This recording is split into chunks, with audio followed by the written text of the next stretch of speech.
Hello everyone, I am Kimberly Lawson, and today I will be explaining what is called schema theory.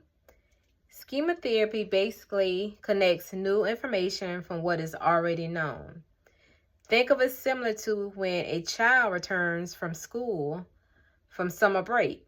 Oftentimes, educators will try to bring the information from the previous year. For instance, if a child got promoted to 5th grade, that teacher will not automatically go into 5th grade educational plans. Oftentimes, they will rely on the information from the previous year, which is 4th grade, and try to build off of that knowledge from the 4th grade year and, build onto the lesson plans of the 5th grade year. So the teacher will often briefly go over the lessons from the previous year, like I stated before. What the teacher is doing is bridging the gap, connecting the information to the current year lessons plans. In my current role at my job that I've been employed to with almost 20 years, often try to wake up prior skill sets that may have not been used in a while. For instance, if you've been with a company, and I'll use my company for example, if you've been with a company for 15, 20 years, what you learned in the past may not be at the forefront of your brain when you learn new information. So it's always important to build off the previous skills in order to bridge a gap between new skills and old skills. Oftentimes, learners get discouraged or start feeling anxious if they feel like the new information is just too much for their brain to take in. So it's important to always bring in the old information, or maybe something that's just not in your mind. It slipped your mind. Years and years go by and you never use this skill set.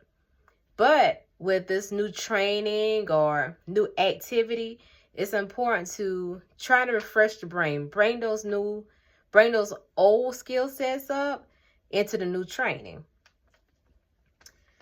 So learning to read and interpret blueprints is what I do typically on my day-to-day role when I'm training or speaking to a class.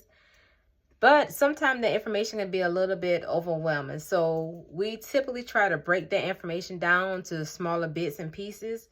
We have the blueprint, which is not drawn to scale.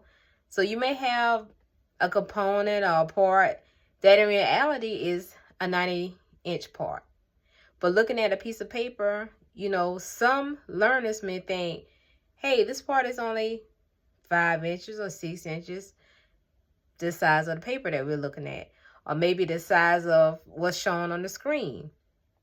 So what we also do, we bring in information for as this particular part is not drawn to scale, but this is how this part will look once it's fully formed, once the supplier sent it in, and what we call that an isometric view. So just breaking down bits and pieces of information and not all putting all together, where a student, like I say, may feel overwhelmed, they may feel anxious. So another thing we do on my day-to-day job, and I'm probably not going to say exactly where I work at currently, but the things that I do, like, I stated before, we talk about blueprints, we talk about isometric views. But for a new operator, especially if the training is being conducted online, it may be online in the building, it may be online at home, it may just be a video, it may be PowerPoints that the student will have to read and also interpret. So it's always important to make sure that the learner is comfortable, the learner is, actually learning. Putting a video out or presenting a PowerPoint to a class of trainees is not always the best way to train people, but those are some of the things we do. But when you're doing that type of training, it's always important that you have all the information there.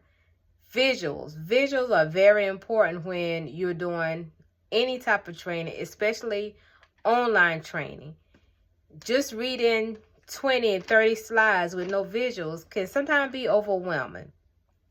And when a learner or a student gets overwhelmed, oftentimes their brain is shut down like, hey, I can't take in any more information. So having visuals is also part of schema theory. Schema theory, like I stated before, these are things that we probably do in our day-to-day lives that we do not realize that we do. But learning and growing in this class, I realized some of the skills that I'm learning now, these are things that we've done in the past. And now that I know, everything has a name. So the things that I do, I teach classes, I teach quality classes, sometimes 4 and 5 times a month.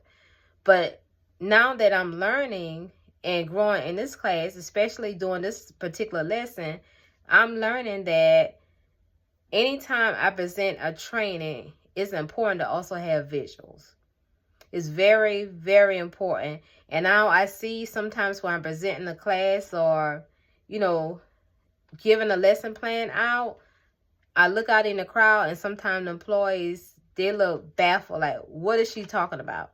So now that I see, you know, providing visuals, explaining it in a way that they will understand, and while also not just giving all this new information without bridging the gap between the old information.